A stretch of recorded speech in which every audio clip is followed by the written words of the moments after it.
Tennis great Martina Navratilova has denounced efforts to allow transgender women to compete professionally against other women as insane and cheating, attracting criticism from transgender rights activists, including at least one transgender women athlete.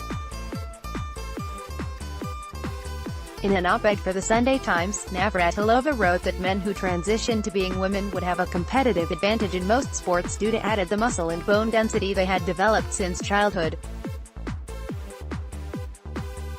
I am happy to address a transgender woman in whatever form she prefers, but I would not be happy to compete against her.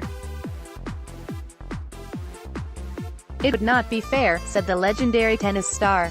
To put the argument at its most basic, a man can decide to be female, take hormones if required by whatever sporting organization is concerned, win everything in sight and perhaps earn a small fortune, and then reverse his decision and go back to making babies if he so desires. Navratilova also hit out at Canadian trans cyclist Rachel McKinnon, 35, and others who she said targeted her with an onslaught of tweets branding her a bigot, after she previously spoke on the issue of transgender professional athletes on Twitter.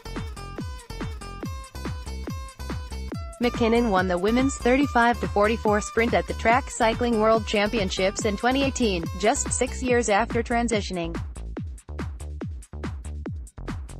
Martina Navratilova is explicitly peddling a transphobic myth of the duplicitous cis man faking being a trans woman in order to gain access to women-only spaces for nefarious purposes.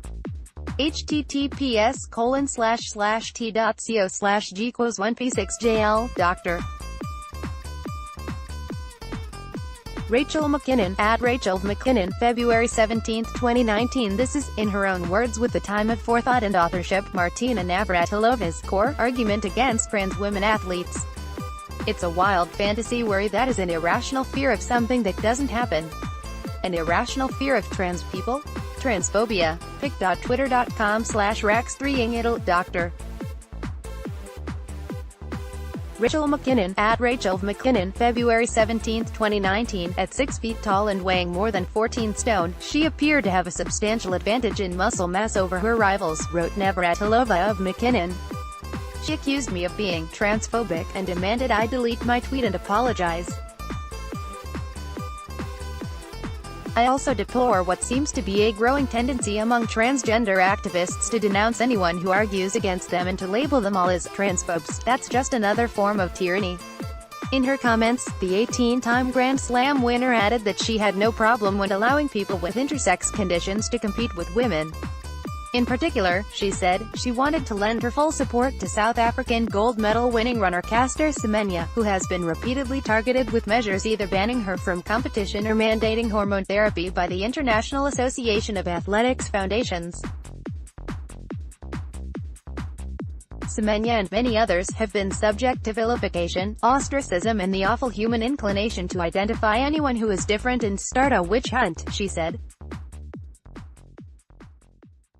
I had problems of that kind myself when I came out as gay in 1981, and it hurt terribly. Read the full story at The Independent. Related: transgender weightlifter under fire from competitors after qualifying for Commonwealth Games. Transgender teen, prohibited from competing on boys wrestling team, wins girls title. Female transgender Olympic athletes have no advantage over cisgender female athletes.